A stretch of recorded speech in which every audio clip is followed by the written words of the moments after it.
Hello and welcome to another episode of Stray Thoughts. This is the third in a series of wake-up videos because I'd said something in the last episode, which was a follow-up to the one prior, in which I addressed the fact that we often use media to escape our pain. And I think that in some ways being able to escape our pain for a moment has its benefits, its virtues, but also it has its hazards. And when I talk about diet, I've said this elsewhere, diet is far more than what we actually eat.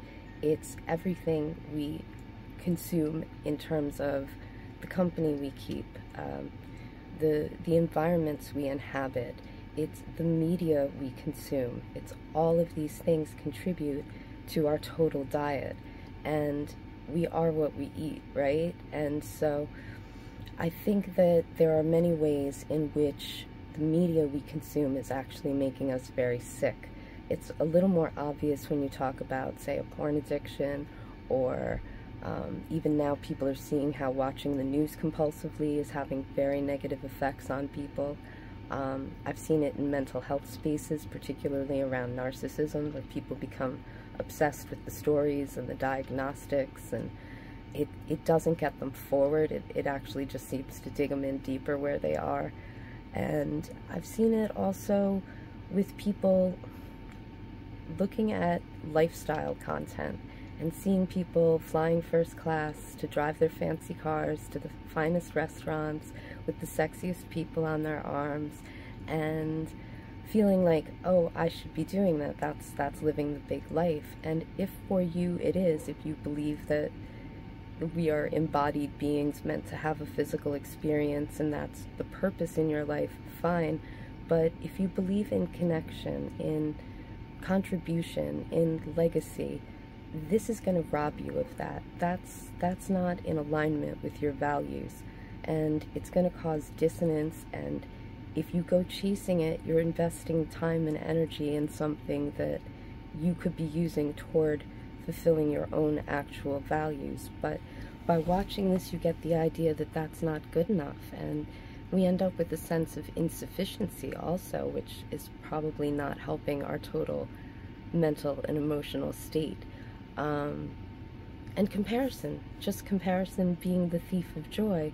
You look at people who you think are more attractive or more fit or more influential or wealthier, and get the feeling that you need to be on that level.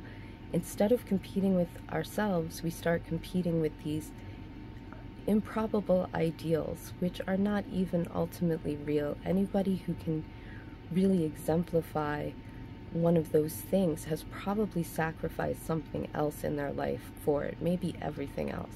People who really achieve at the high levels may be the best at something, but they're kind of sucking at life in general, and you have to think if you're willing to make that trade-off. And that's a personal choice, but it should be a conscious choice when we're looking around us and evaluating how the world works and how we fit into that. And so, yeah, there needs to be a certain amount of filtration. We have to be discerning about the content we take in, because it can actually make us sicker, weaker, more confused, blow us further off course. And so, yeah, there's a certain amount of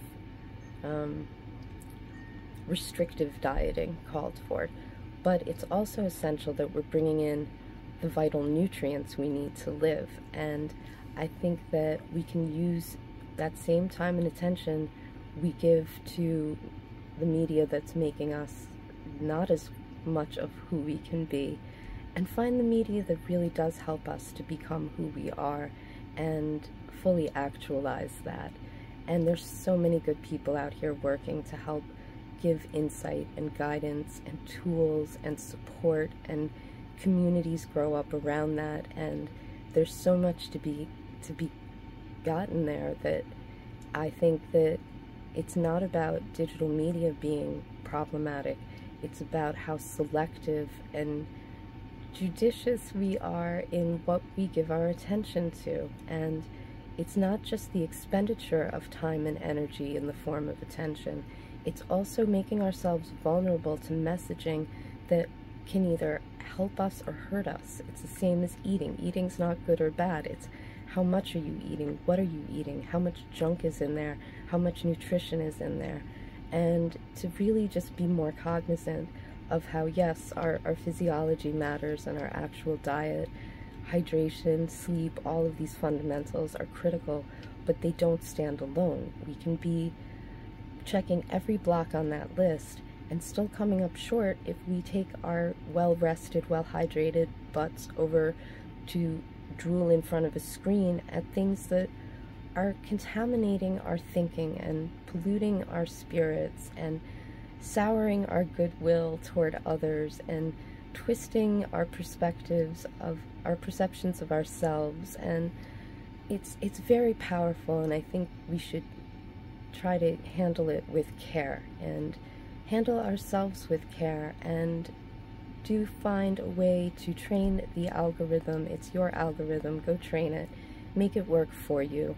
And resist the urge in the short term to take the clickbait that sets you off. If you feel something shift in your blood pressure, you know, just pass it up. Just keep going and find something that appeals to you at a deeper, calmer level and gives you something to take away and apply in your life.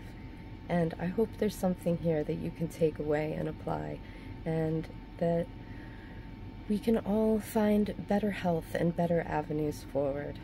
All right. Thank you as always. I look forward to seeing you in the next round. Take care.